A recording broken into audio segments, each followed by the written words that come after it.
Hey there, I'm Rob. Welcome back to Whiskey, Toasted, and Finished, where proof has no boundaries and neither does curiosity. Today, we're saddling up with a bottle that's been aging quietly for 12 years, Black Saddle Bourbon. This is one of those bottles that was gifted to me by one of my team members who wanted to say thank you for all I did to support them personally and professionally. Fewer things are better than free bourbon, right? I'm going to start this and all reviews out with what I refer to as legacy and lore. It's simply intended to provide a little context behind the bottle we're reviewing. This bottle is from Franklin Distillers, which is based in California. However, the juice is distilled in Kentucky. The name might not ring out like Buffalo Trace or Heaven Hill, but this one has some history too. It even snagged a double gold at the San Francisco Spirits competition way back in 2014, for whatever that might be worth. So yeah, bottom line is, this one has some credentials too. But let's see if the juice lives up to the jacket. So this bottle comes in at 90 proof. The mash bill has not been disclosed. However, some prior reviews have suggested there's a citrus note that can be detected. That would seem to indicate the presence of a higher rye content in the mix. We'll cover that here in a bit. The price at my local Total Wine is $60, and I've noted online stores have it for slightly less at $50. Right away, the nose brings that classic maturity you'd expect from a 12-year bourbon. I'm getting rich caramel, cinnamon, toasted oak, and vanilla. Behind that, a subtle layer of dark fruit, almost like a dried cherry or maybe even a fig. All of that adds some complexity. There's a faint spice that hints at what's coming on the palate. So, what are my first impressions? Well, it's floral, and it's light, a wave of spicy nougat, creme brulee, or the vanilla I mentioned earlier, and oddly, hard candy, like a Jolly Rancher. Letting it breathe, you're likely to detect mint, which has me thinking there's a higher rye content in the mash bill. Also, the barrel char is peeking through. It's like walking through a candy shop built inside of a rickhouse. On the first sip, the oak influence is unmistakable. This bourbon has spent time in a barrel, that much is for sure. But it's not overwhelming. The caramel and vanilla carry through, joined by notes of leather, baking spice, and a touch of tobacco.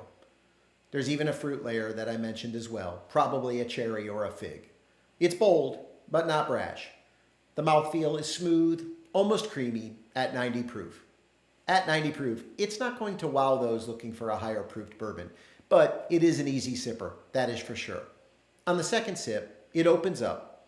The pepper spice is present, the baking spices, maybe toasted cinnamon, and I still taste a buttery vanilla, that creme brulee I mentioned before.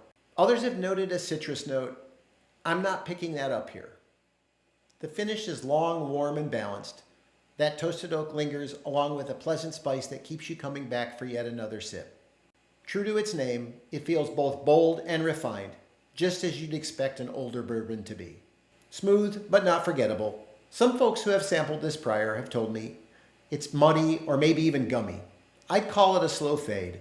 The spice lingers just long enough to make you consider a second pour. It doesn't overstay its welcome, but it also doesn't vanish. So here are my overall impressions. Black Saddle 12-year bourbon is one of those pours that reminds us why age statements matter. The depth of flavor and balance make it a great sipper, especially for those who appreciate a more oak-forward profile. For me, it hits that sweet spot where maturity meets drinkability. Is it the best 12-year bourbon out there? No, it's not. But for the price, it's a solid contender. It's not trying to be Elijah Craig or Calumet or Knob Creek. It's doing its own thing. And in a world of hype and high proof, sometimes a quiet 90 proof pour with a story is exactly what you need. If you're looking for something to expand your collection, something with character, but also with an easy elegance, this bottle is worth exploring. I'm going to use the classic school grading system. Therefore, I'll be giving a grade ranging from A through F. I'll start with some particulars and then rate the nose, palate, finish, value, and availability. Then, I'll provide an overall rating. So here goes. Is it toasted? It's not. It's a straight bourbon whiskey aged 12 years in American oak casks that have been charred and not toasted. Is it finished? Nope, it is not. Would I share it with a friend? Absolutely. Would I reach for it over my favorites? Probably not. Will I replace it once it's empty? Nope, I sure won't. The nose, well, it's average, so I give it a C rating.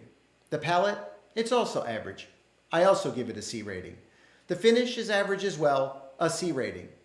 Value, well, I give it a B when compared to other 12-year varieties like 1792, Weller, Jack Daniels, Elijah Craig, Knob Creek. Availability, well, it's also a B, as it's fairly easy to find here in South Texas. My overall rating is a C. Well, there you have it, my first review and rating in the books. Please let me know in the comments if you've tried Black Saddle 12-year, and if you did, what did you think of it? Also, if you've enjoyed this review, hit that like and subscribe button for more whiskey journeys here on Whiskey, Toasted, and Finished, where proof has no boundaries, and neither does curiosity.